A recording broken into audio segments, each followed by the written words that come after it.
Please don't make me go back there. The little boy's voice cracked through the rain as he clutched the sleeve of the black girl standing beside the bus stop bench. Across the street, the glowing glass towers of Whitmore Children's Hospital reflected blue and white across the wet pavement. A city bus hissed as its doors folded shut behind her. The driver glanced once in the mirror, then pulled away. The girl never moved. She just tightened her grip on the wrinkled bus ticket in her hand and looked down at the boy trembling beside her. 30 minutes earlier, Maya Brooks had been counting quarters under the flickering light of a vending machine near the hospital entrance. Her mother had taped the bus fare inside Maya's coat pocket that morning with a handwritten note folded beside it. Don't miss the last bus again, baby. I can't leave work early tonight. Maya had read the note 3 times while waiting under the leaking shelter outside Whitmore Children's Hospital. The cold smelled like wet concrete and burnt coffee drifting from the emergency lobby. Across the street, a pharmacy sign blinked on and off in weak red letters. Open, closed, open, closed. She had just stepped toward the curb when she heard crying somewhere near the side gate of the hospital parking structure. Not loud crying. The kind children made when they were trying very hard not to be heard. Maya stopped. At first, she only saw a small white sneaker sticking out beside a concrete planter. Then the boy slowly lifted his face. He couldn't have been older than 6. His blonde hair was damp against his forehead, and his oversized hospital hoodie hung crooked off one shoulder. One of the paper hospital bracelets around his wrist glowed yellow beneath the streetlight. VIP Pédiatrique Suite. Maya looked behind him. No parent. No nurse. No security guard. Just rain sliding down steel railings and ambulance lights flashing somewhere deeper inside the campus. Are you lost? She asked quietly. The boy shook his head too fast. No, Maya noticed the way his eyes kept darting back toward the hospital doors, like he expected someone to come outside at any second. Then why are you out here? The little boy swallowed hard. Because they said my dad can't know. Maya frowned slightly. Who said that? Before he could answer, his phone suddenly vibrated in his small hands. The screen lit up bright against the dark. Claire calling. The boy's face changed instantly. Panic. Real panic. He pressed decline so fast he almost dropped the phone. Please, he whispered, backing closer to Maya without realizing it. Please don't tell them you saw me. The city bus groaned behind her. Maya turned just in time to see the doors closing. The driver lifted one hand apologetically before the bus rolled into the rain and disappeared down Peachtree Avenue. For a second, Maya stood completely still. Her chest tightened as she watched the red taillights fade farther and farther away. That had been the last route heading south tonight. Her mother was going to be terrified. The little boy looked up at her carefully. You missed your ride because of me. Maya stared at the wet bus ticket crushed in her fingers. Then she folded it once and slipped it into her coat pocket. Buses come back, she said softly. Little kids shouldn't be crying alone outside hospitals. The boy looked down at his shaking hands. My aunt said the transfer has to happen tonight, he whispered. Before my dad gets there. Then his phone lit up again. This time the caller ID didn't say Claire. It said, Whitmore Private Security. The phone kept vibrating between the little boy's hands. Whitmore Private Security glowed across the cracked screen, while rainwater slid down the shelter glass behind them in thin silver lines. Maya noticed the boy wasn't just scared of getting caught. He was scared of whoever was calling. You should answer, she said quietly. The boy shook his head so hard his damp blonde hair stuck against his forehead. If they find me before my dad does, they'll take me upstairs. Upstairs where? He didn't answer right away. Instead, he pulled his knees tighter against his chest and stared across the street at the towering hospital windows. Most of them glowed soft white against the storm, but one floor near the top stayed completely dark except for a blinking red light beside a security camera. The white rooms, he whispered finally. I don't want to go back there tonight. Maya studied him carefully. Children lied sometimes. She knew that. But children usually lied loudly. This boy sounded like he was trying not to remember something. The phone stopped vibrating. A second later, another notification appeared. Transfer team arrives in 18 minutes. Noah's breathing changed the second he read it. They're early, he whispered. Maya frowned. Who is? Before Noah could answer, the distant sound of hospital security radios crackled through the rain. 2 guards emerged near the emergency entrance, scanning the sidewalks with flashlights. Noah immediately ducked lower beside the bench. Maya looked down at the yellow hospital bracelet around his wrist again. VIP Pédiatrique Suite. Beneath the barcode sat another line she hadn't noticed before. Restricted Transport Authorization. The wording felt strange. Too official. Too adult. What's transport authorization? She asked softly. Noah rubbed his sleeve across his face. It means they can move me even if I say no. Maya's stomach tightened. Across the street, an ambulance backed into the emergency bay with a sharp beeping sound. For a moment, neither child spoke. Somewhere nearby, a late-night TV inside the hospital cafeteria murmured about stock prices and weather alerts while a janitor dragged a mop bucket across polished tile. The world kept moving like nothing was wrong. Then Noah's phone buzzed again. This time it wasn't a call. It was a text message preview flashing across the lock screen before disappearing. Keep him calm until the paperwork is finalized. Maya stared at the words. Who sent that? Noah swallowed. I don't know. But he looked away when he said it. Maya noticed that too. She noticed everything. The way his fingers shook only when the name Claire appeared. The way he kept checking the hospital doors instead of the street. The way he said they sometimes and she other times. Your dad really owns this place? She asked carefully. Noah nodded once. Everybody listens to him. Maya looked back at the giant hospital rising above them. Then why are you hiding instead of asking for him? Noah opened his mouth, but headlights suddenly swept across the curb. A black SUV rolled slowly past the bus stop before stopping near the gate. Tinted windows, hospital parking decal, engine still running. Noah went completely still. Maya felt him grab the sleeve of her coat with both hands. That's her driver, he whispered. Don't let them take me. One of the SUV doors opened slightly, but nobody stepped out. Just a man's polished dress shoe touching wet pavement for a second before retreating back inside. Watching. Waiting. Maya's heart started beating harder now. Not because she fully understood what was happening. Because adults with expensive shoes and black SUVs didn't wait outside in the rain for children unless something had already gone very wrong. Then Noah quietly reached into the pocket of his oversized hoodie and pulled out a folded piece of paper. The edges were crumpled like he had hidden it there for hours. I took this from Claire's office, he whispered. Maya unfolded it carefully beneath the flickering bus stop light. At the bottom of the page sat a signature line already approved with the name Ethan Whitmore. But beside the signature was tomorrow's date. Rainwater dripped steadily from the edge of the shelter roof onto Maya's sneakers as she stared at the paper in her hands. Tomorrow's date. But the transfer approval had already been marked complete. Noah kept glancing toward the black SUV idling beside the gate like he expected someone to jump out at any second. Why would they approve it early? Maya asked quietly. Noah shook his head. I don't know. But again, he said it too quickly. Maya looked back down at the document. The hospital logo sat at the top beside a silver watermark. Pediatric Transfer Authorization. Beneath it were rows of medical codes she didn't understand and one line highlighted in yellow. Transport team cleared for midnight transfer. Her eyes stopped at the signature again. Ethan Whitmore. Even Maya knew the name. Everybody in Atlanta knew the name. Hospitals. Charity galas. TV interviews. The man who donated millions every Christmas while smiling beside giant checks and cameras. But something about the paper felt wrong. Too clean. Too prepared.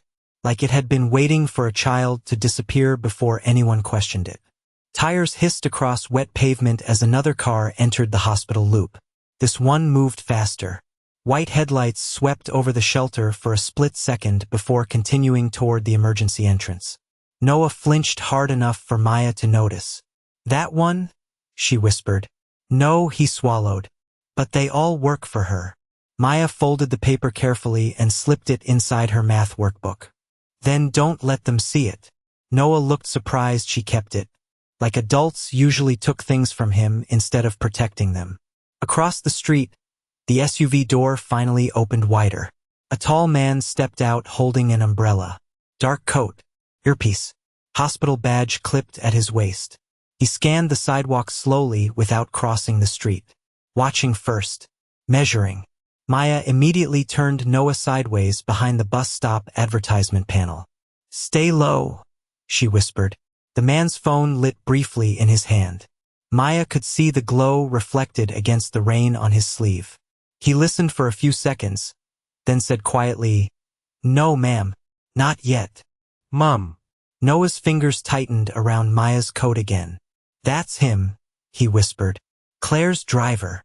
The man looked toward the shelter one more time before returning to the SUV. But he didn't leave. The engine kept running, waiting. Maya's stomach twisted harder now. This wasn't adults panicking over a missing child. Panic looked messy. This felt organized. Noah suddenly stared toward the hospital entrance. "Oh no!" Maya followed his gaze. 3 security guards were moving across the lobby behind the glass doors, speaking into radios. One of them pointed toward the bus stop. "Come on," Maya whispered. She grabbed Noah's hand and led him around the back side of the shelter toward the employee parking ramp. The concrete there smelled like oil and wet metal. Somewhere overhead, a train rumbled across distant tracks. Noah breathed too fast beside her. "I'm sorry you missed your bus." Maya shrugged even though her chest hurt thinking about her mother waiting alone. "You already said that. My dad would have sent a car for you. Then maybe your dad should know where you are." Noah looked down at the ground after that. For a moment, only rain filled the silence between them. Then he said something so quietly Maya almost missed it. "He doesn't read things anymore." Maya frowned. "What?" Noah kicked lightly at a puddle beside the curb. "After my mom died, he signs stuff when people bring it late at night. Aunt Claire says not to bother him when he's tired." Maya thought about the date on the form again. Tomorrow. Already approved tonight. Her eyes slowly narrowed. "Noah," she said carefully, "who gave you this paper?" He hesitated too long. That alone was an answer. Finally he whispered, "I wasn't supposed to hear them talking." "Talking about what?" Noah looked back toward the glowing hospital windows high above them. His voice dropped lower. "She said once the transfer happens, my dad won't have anyone left to fight for anymore." Then Maya noticed something else on the bottom corner of the paper. A second signature line. Already initialed. "C. Whitmore." The sound of polished shoes striking marble echoed through the hospital entrance a second before the glass doors burst open. Ethan Whitmore stepped outside flanked by 2 security officers and a woman in a cream-colored wool coat holding an umbrella over his shoulder. Even in the rain, he looked like someone the entire building bent around without question. Nurses near the lobby straightened when he passed. Doctors moved aside automatically. Noah saw him first. "Dad." The word escaped him before he could stop it. Ethan turned immediately toward the sound. Relief hit his face so fast it almost looked painful. But then his eyes landed on Maya standing beside Noah in soaked sneakers and a faded coat 2 sizes too thin for winter. The relief tightened into caution. The woman beside Ethan followed his gaze with colder eyes. Claire Whitmore. Even from across the sidewalk, Maya recognized the voice from the phone notifications. Claire's expression barely changed, but her grip around the umbrella handle tightened for half a second. "Noah," she said smoothly, stepping forward first. "You scared everyone." Noah moved closer to Maya instead of her. Ethan noticed that. So did Claire. One of the guards approached immediately. "Sir, this is the child we located near the south gate." "Not this child." Maya heard it instantly. Not her name. Not the boy's fear. Just the problem. Ethan crouched slightly in front of Noah. "Are you hurt?" Noah shook his head. Ethan touched his son's shoulder quickly, checking him the way exhausted parents did when they'd already imagined the worst. Then his eyes shifted toward Maya again. Calm. Controlled. Measuring. "Who are you?" Maya swallowed once before answering. "Maya Brooks." Claire stepped in before Ethan could speak again. Thank you for staying with him, Maya, she said politely, almost warmly. Security can handle things from here. The words sounded kind enough, but they were dismissal wrapped in expensive fabric. Maya didn't move. Rain slid down the edge of the shelter roof between them. He said somebody was trying to send him away tonight, Maya said quietly.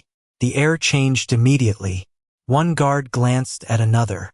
Claire smiled too quickly. Noah has procedures scheduled sometimes, she replied. Children misunderstand medical conversations. Ethan's attention sharpened slightly at that. What conversation? He asked. Claire answered without looking at him. He overheard transfer discussions earlier. Boston specialists. Noah suddenly grabbed Maya's sleeve again. I don't want to go. Claire's voice softened in that careful adult way designed to sound reasonable in public. Sweetheart, nobody is hurting you. Maya felt the folded paper inside her workbook pressing against her side. Claire noticed the movement instantly. Her eyes flicked downward for less than a second. But Maya caught it. Maya, Claire continued gently, I'm sure this all feels dramatic to you, but hospital families go through stressful things every day. Security will drive you home. One of the guards stepped closer. Not rough, professional, certain she didn't belong there anymore. Behind them, the luxury hospital lobby glowed gold through towering windows. Crystal lights, piano music drifting softly from somewhere upstairs. Maya suddenly became painfully aware of the mud drying near the sole of her sneaker, the frayed strap on her backpack, the fact that everyone in this building looked polished except her. Ethan watched quietly as the guard reached for the shelter door beside Maya. He still hadn't accused her of anything, but he also hadn't stopped any of it. Sir, Maya said softly, looking directly at Ethan now instead of Claire. Why does the transfer paper already say approved if tomorrow's date hasn't happened yet? Silence. Tiny. Sharp. One of the guards looked down immediately. Claire let out the smallest laugh. Pre-authorizations are processed early all the time. Smooth answer. Practiced answer. Ethan extended his hand calmly. What paper? Claire's expression remained composed, but Maya saw her thumb press harder against the umbrella handle again. Noah found it, Maya replied. Near Claire's office. Noah's breathing turned uneven beside her. Claire finally looked directly at Maya for the first time. Not angry. Worse. Assessing. Like deciding how dangerous a poor little girl could become. Ethan held his hand out patiently. May I see it? Maya hesitated only a second before reaching into her workbook. But when she pulled the folded document free, something small slipped loose and fluttered onto the wet pavement between all of them. A second sheet. Thin. White. Half-soaked by rain. Ethan bent first and picked it up. His eyes scanned the page once. Then again slower. At the top sat Whitmore Medical Group letterhead. At the bottom was a billing code timestamped 11:43 p.m. beside it. Typed in plain black ink were the words. Sedation dosage increased prior to transport authorization. Rain tapped softly against the hospital windows as Ethan Whitmore stared down at the billing sheet in his hands. Nobody spoke. The gold lobby lights reflected faintly across the wet paper, while the word sedation dosage increased prior to transport authorization sat there too plainly to ignore. Claire recovered first. That's a routine adjustment order, she said smoothly. Noah's specialists recommended stronger medication before the flight tomorrow. Ethan's eyes stayed on the timestamp. 11:43 p.m., less than 30 minutes ago. Why? Would sedation be increased before I approved the transfer? He asked quietly. Claire opened her mouth, but one of the doctors approaching from the lobby answered instead. Pre-op preparation can begin early in pediatric cases. Professional voice. Calm voice. The kind people stopped questioning because it sounded educated enough. But Maya noticed something tiny. The doctor never actually looked at Noah while speaking. Only at Ethan. Noah had gone pale beside her. I said I don't want to go, he whispered again. Claire crouched carefully to his eye level, expensive coat pooling neatly around her heels. Sweetheart, Boston has the best neuro team in the country. Noah backed closer to Maya. Not dramatic. Instinctive. Ethan saw that too. Maya tightened her fingers around the edge of her workbook. Something still felt wrong. Not loud wrong. Quiet wrong. Like a door inside the story wasn't lining up properly. She looked again at the sedation order in Ethan's hand. Then at Noah's bracelet. Then back at the paper. Her eyes narrowed slightly. "Sir." Ethan glanced toward her. Maya pointed carefully at the line beneath Noah's patient ID number. "That code doesn't match his bracelet." Claire's expression flickered for the first time. "Tiny. Fast." Ethan immediately lowered the paper closer. Noah's bracelet ended in 4A7. The sedation form ended in 4A1. 1 digit off. Small enough most adults would never notice. Ethan looked at the doctor now instead of Claire. "Why is the patient code different?" The doctor hesitated 1 second too long. "Likely a clerical issue." Maya spoke before anyone else could move on. "Then why does it have his transport approval attached?" Silence again. The kind that didn't belong in expensive buildings. Ethan slowly unfolded the second page clipped behind the sedation order. His face changed slightly as he scanned it. Not shock. Recognition. "This signature," he murmured. Claire straightened immediately. "Ethan, you've signed dozens of transfer documents this year." But he wasn't listening anymore. His thumb moved across the bottom edge of the page slowly. Thoughtfully. Maya realized he was tracing the signature itself. "I stopped using this signature style after Evelyn died," he said quietly. Claire's jaw tightened almost invisibly. Evelyn. Noah's mother. Ethan looked down at the paper again. The tail on the W. His voice had gone distant now, like someone walking backward into memory. "She used to tease me about it looking too sharp." He lifted his eyes slowly toward Claire. "I changed it 3 years ago." Nobody in the lobby moved. Somewhere behind them, an espresso machine hissed in the hospital cafe. A volunteer wheeled a cart of stuffed animals down the hallway, completely unaware the air around the Whitmore family had just shifted. Claire gave a soft laugh that almost sounded sympathetic. "Ethan, you're exhausted. You're analyzing signatures in the rain at midnight." "Maybe," he replied. But Maya noticed he folded the paperwork himself instead of handing it back. Carefully. Like evidence now. Noah suddenly tugged at Maya's sleeve again. "I forgot something." "What?" Noah reached shakily into the front pocket of his hoodie and pulled out a small silver voice recorder, no bigger than a pack of gum. Maya's eyes widened. "What is that?" Noah swallowed hard. "Mom used to record stories for me when she stayed at the hospital." Ethan froze slightly at the sight of it. Real grief crossed his face for the first time all night. Noah looked down at the recorder in his palm. "I turned it on earlier because I missed hearing her voice." Claire took one fast step forward before stopping herself. Too fast. Maya noticed that immediately. So did Ethan. Noah's small fingers trembled over the playback button. "But I think it recorded something else instead." Noah pressed the playback button with trembling fingers. At first, there was only static and the soft rustle of fabric. Then a woman's voice filled the rain-heavy silence. Warm. Gentle. "Hey, Bug!" Evelyn Whitmore whispered through the tiny speaker. "If you're listening to this, it means you couldn't sleep again." Noah's eyes immediately filled with tears. Ethan looked away for one brief second like the sound physically hurt him. The recording continued with soft background beeping from hospital monitors and the faint clink of a spoon against ceramic. "Daddy worries too much," Evelyn's voice said quietly. "But that's because he loves you bigger than he knows how to say." Claire folded her arms tighter across her coat. "This isn't helping Noah right now," she said carefully. But Noah didn't stop the playback. The recording crackled slightly. Then another sound entered underneath Evelyn's voice. A door opening. Muffled footsteps. Adult voices farther away. Noah frowned. This part wasn't there before. Ethan's attention sharpened immediately. The recording shifted again. Evelyn's voice faded as if the recorder had been left running accidentally after she finished speaking. Then, clearer now, another voice came through the static. A woman.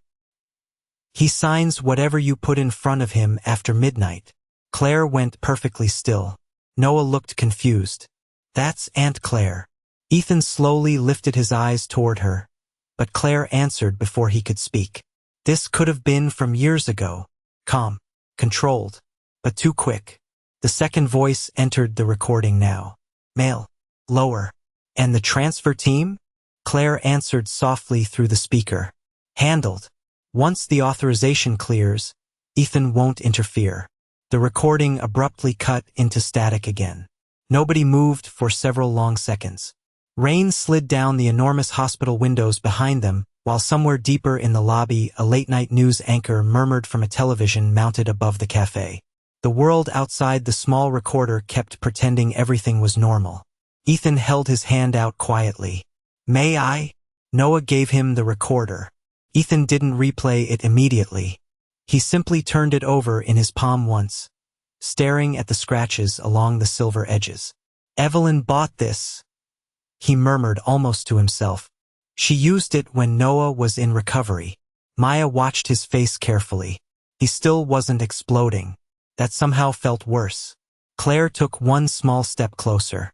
Ethan, listen to yourself. You're trusting an old recording and a frightened child over your own family. Ethan finally looked at her fully. I haven't said what I trust yet. His voice stayed quiet. That was the frightening part. He turned toward one of the security guards instead. Get me the original transfer authorization logs. Right away, sir. And don't notify administration first. Claire's expression changed almost invisibly again. Tiny tension near the mouth. Tiny pause in breathing. Maya noticed Ethan noticed it too. He then looked toward another employee near the reception desk.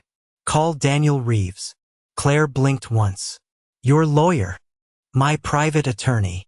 Ethan slipped the recorder into his coat pocket himself. Not giving it to staff. Not handing it to Claire. Keeping it close. Noah tugged lightly at Maya's sleeve, while the adults shifted into quiet motion around them. Are they mad at you? He whispered. Maya shook her head. I don't care if rich people get mad. Noah stared at her for a second.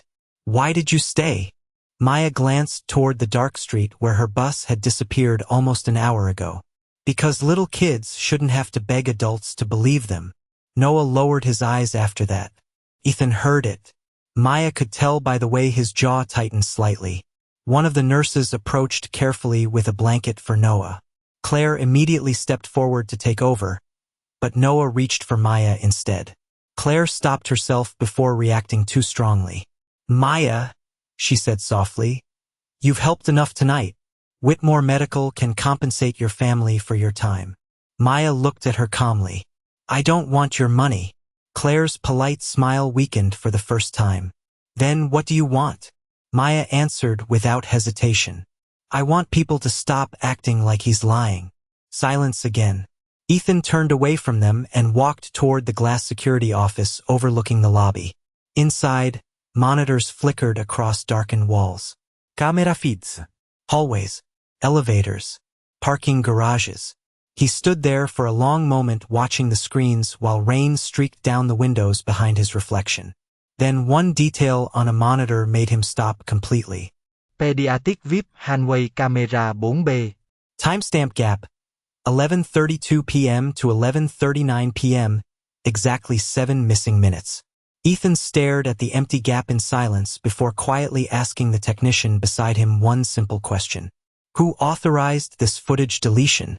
The young technician swallowed hard before answering. Sir. The request came from Claire Whitmore's executive access code. The security office felt colder after midnight. Blue monitor light washed across glass walls and polished floors while rain whispered against the windows overlooking the emergency drive.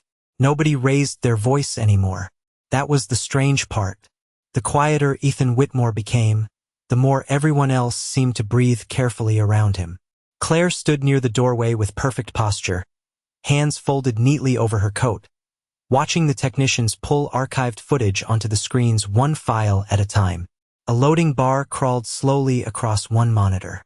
73%. 74. 75. Nobody spoke while it moved. Maya sat beside Noah on a leather bench too expensive for either child to relax on properly. Noah held the hospital blanket around his shoulders, while Maya kept her workbook tight against her chest, the transfer papers still hidden inside. Somewhere deeper in the office, a coffee machine clicked softly before dripping into a paper cup no one touched. Ethan stood beside the main console reviewing timestamps with Daniel Reeves, his attorney. 7 missing minutes, Daniel said quietly. Not corrupted. Manually removed. Ethan nodded once. Restore everything before and after the gap. Claire finally stepped forward. Ethan, this is becoming absurd. You're treating an administrative issue like a conspiracy. Ethan didn't even look at her. Maybe.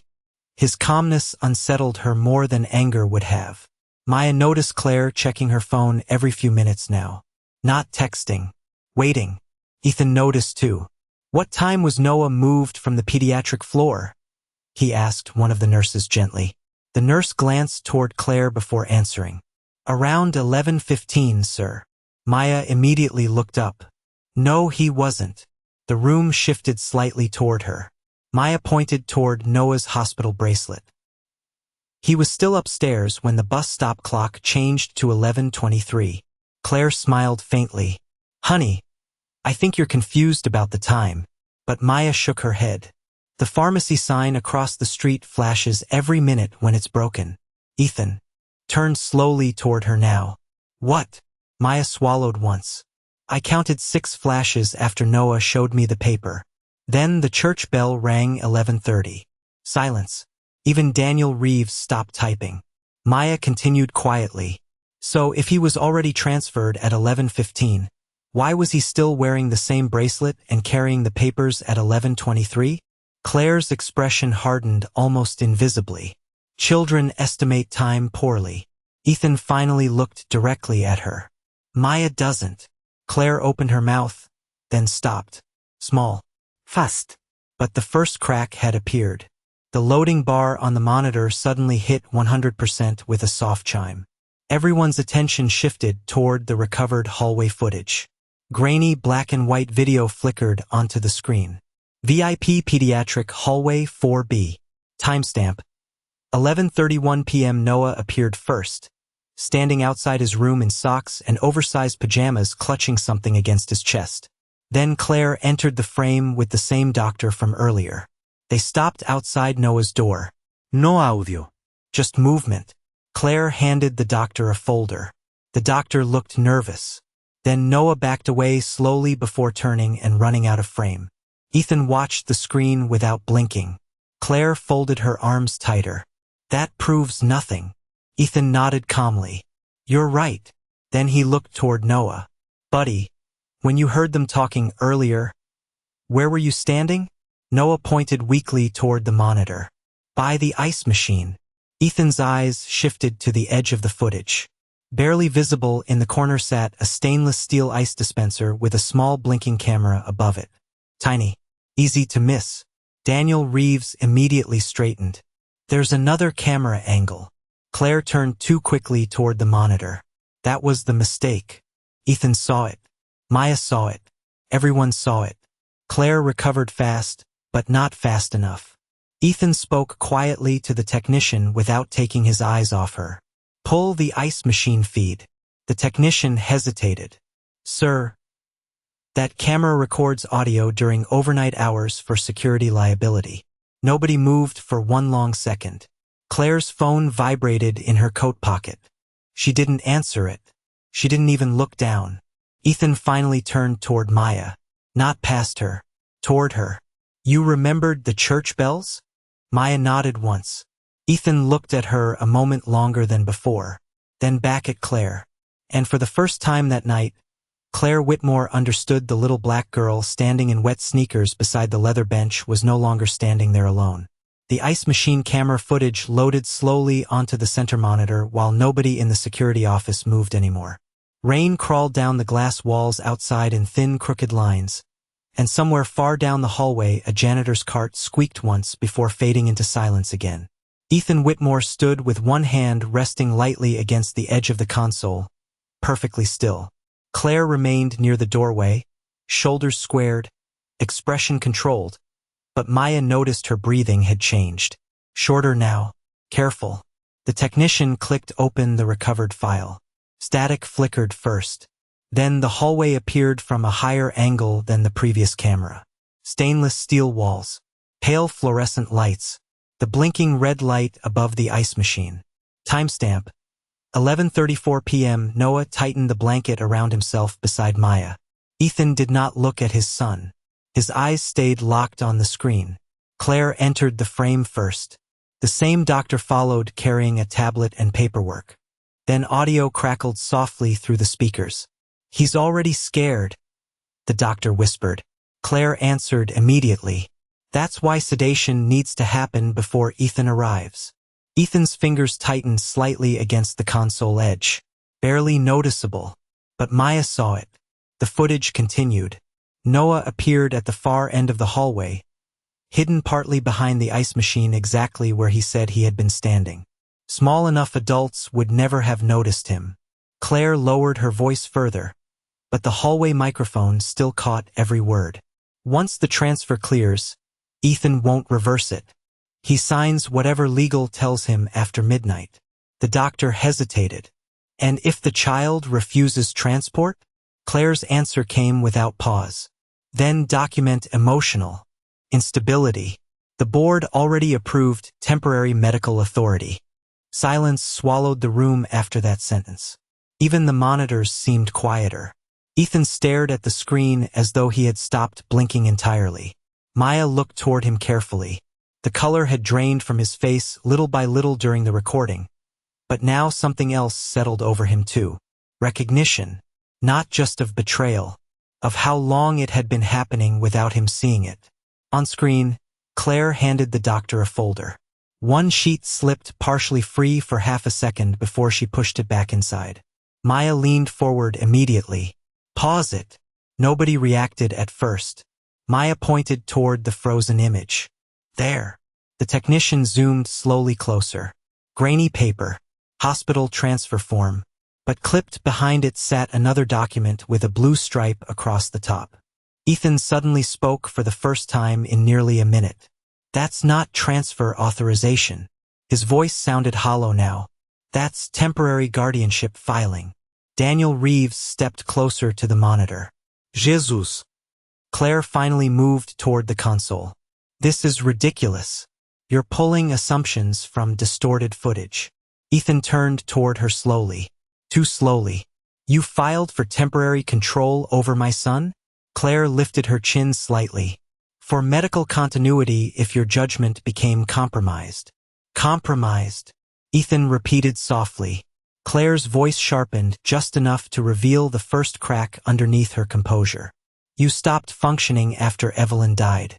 Everyone knows it. The board knows it. Noah knows it." Noah flinched beside Maya.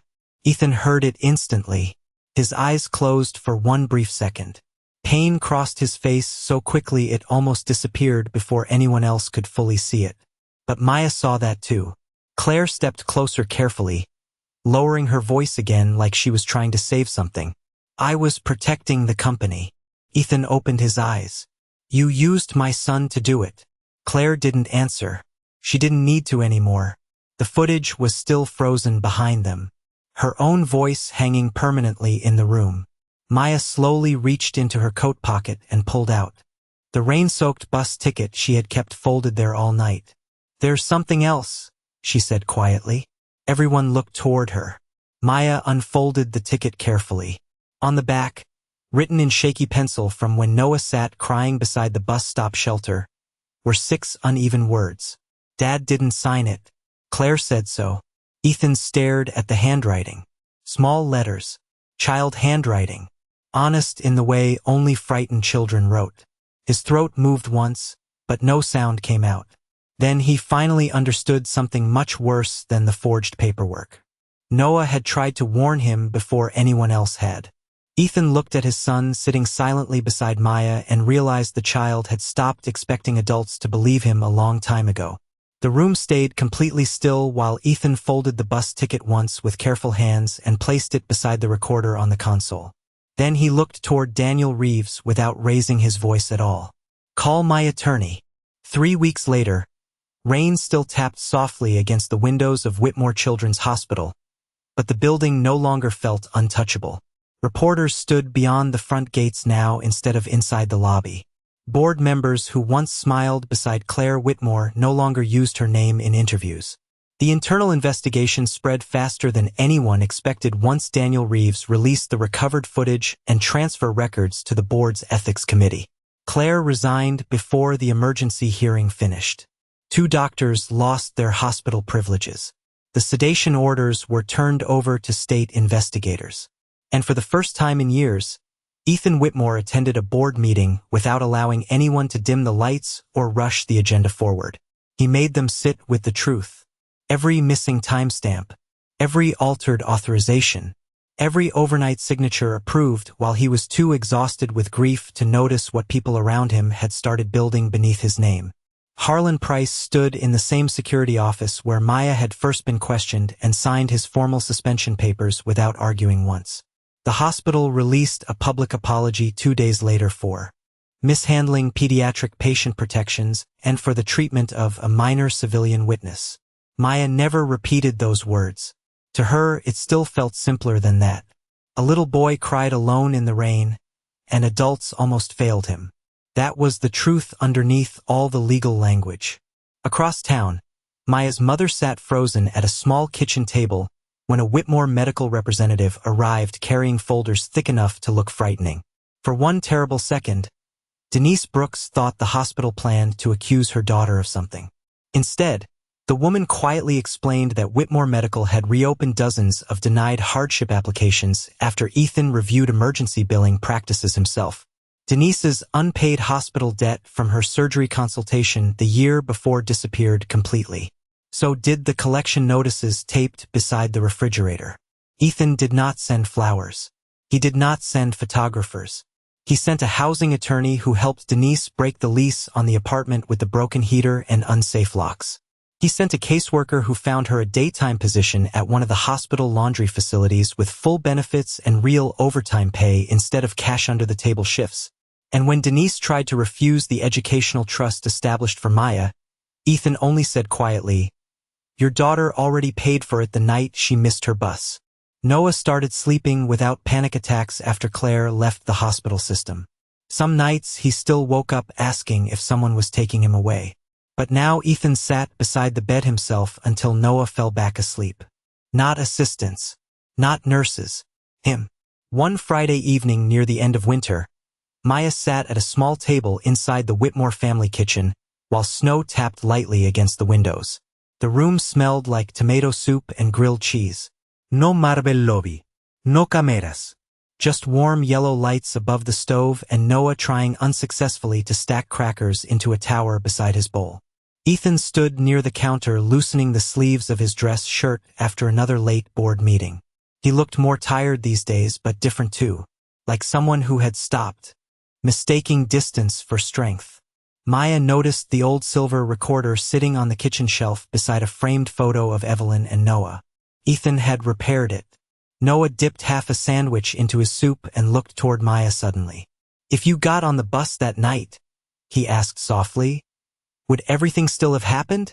Maya thought about the rain, the broken pharmacy sign blinking across the street, the way adults kept talking around children instead of listening to them. Then she reached into the pocket of her newer winter coat and pulled out the old bus ticket Ethan had returned to her after pressing it carefully inside plastic. The paper was still wrinkled from rainwater. "Probably," she said quietly, but nobody would have heard him. Ethan stopped moving at the counter after that. The kitchen stayed warm and silent around them while snow drifted slowly beyond the glass. And for the first time in a very long time, a man who owned an entire hospital finally understood that the smallest voice in the room had been the only one telling the truth.